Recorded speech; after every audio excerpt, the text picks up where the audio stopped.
gone from $50 a week on all the records you can eat to making $17,000 a year voice tracking and not even a bite of the cloud. It's just come to that. Now, have I missed anybody else? Is there anyone else? Dan, you want to come say?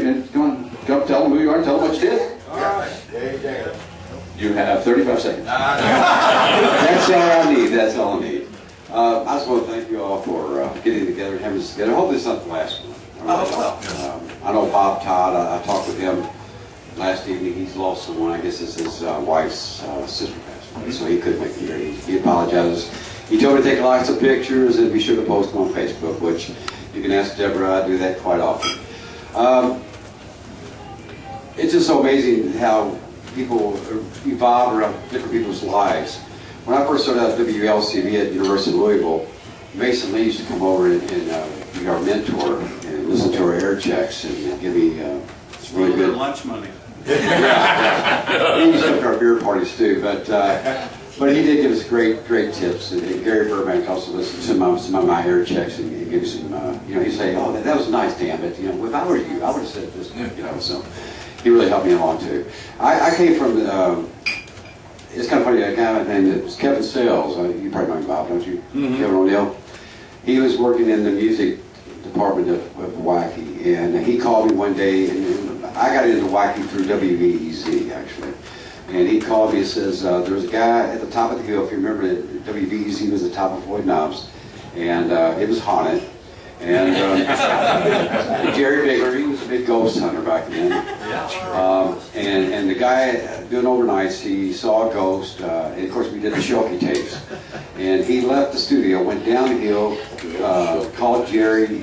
We had two numbers for Jerry. We had his ex-wife's number and a bar. I don't know what he's heard of yet, but he got hold of Jerry Bigler. He said, "I quit. I saw a ghost."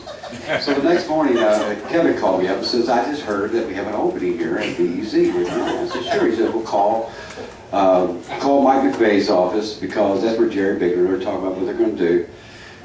So I called, and they're really surprised. They think this ghost has told me this because they're like, "How does he know that we lost somebody last night?" So Jerry said, "Well, can you meet me at the top of Floyd Knobs?" And I was 19, I think, so I'm fairly young. Just got back from WMMG, which Ed Phillips, I wish he was here tonight, but he was my PD down there.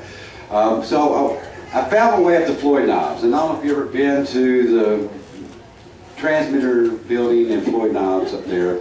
It's hard to find anything because there's so many transmitter buildings up there. And I found the right one. I walk in, and Jerry Bigler's sitting there, and I got my little resume and my air check, and I'm shaky, and he says, "Hi," and I said, I'm Dan. He says, now I got my air check and resume, and he goes, "Can you talk?" I said, "Well, I've been in radio about 2 years now," and he goes, "Can you start tonight?" So that's how I got my job at WVEZ. But then we moved from the top of Floyd Knobs down to 4th Street, and it's always interesting because I did overnights, and I used to carry this, if you remember, WVEZ is FM 107, WVEZ, easy. Anyway, so he would hit the button, wait for 15 minutes, and say it again, and be grip and read top of the bottom of the hour. So it was boring for a 19, 20-year-old guy. So I brought my television in. You ever thought about how it looks for a white guy to carry a television down at quarter to midnight down 4th Street? I got quite a few stairs from here. But anyway, but my interest in the WAKY was that Mr. Bailey would call in late sometimes, and I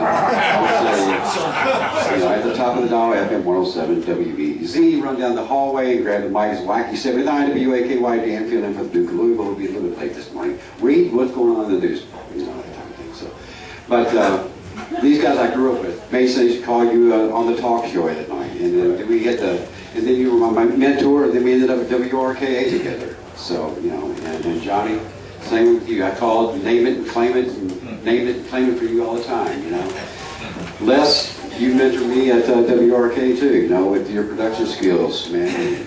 You're the best. You're the best. And then I say that I hope that Bob, you're the best, man. We've crossed paths several times at different occasions, and he's just a wonderful man. Thank you all for coming out, and thank you all for letting me come and speak. Thanks, Dave.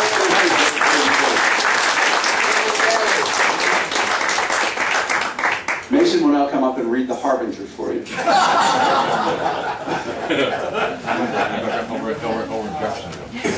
My first job in radio came at WTMT 620 AM. My program director was a gentleman, the only time it's ever happened in my career, who sat down to do an air check tape with me, and when he sat down, he reached in his pocket, he pulled out a pistol, and he put it on the table. Mark the Spark Anderson. And the Wacky Love You stickers, things that he would do. The only other thing that amazes me about this entire evening is not one person has mentioned the Oldham County Fair. I am so honored and so pleased that I have not had to apologize to the women in the audience for anything that's amazing. We all know where we've been. Here's the guy who's taking us where we're going. Les Cook, come on up here and be the keeper of the flame. And Will, come on up here and close your shout. And River City, you get up here and do your part too. Thanks, Tom. Boy, it's hard to follow all you guys. I mean, all of you, everyone in this room, and those who are not here tonight have been such an inspiration to me. I grew up with all you guys and just love you all. I don't know what to say. And just thank you. You know, Pete Boyce had a good point. We're all tied together in here. And Pete, thanks for a little help earlier this week. We're all tied together. Mason just mentioned too, it's all one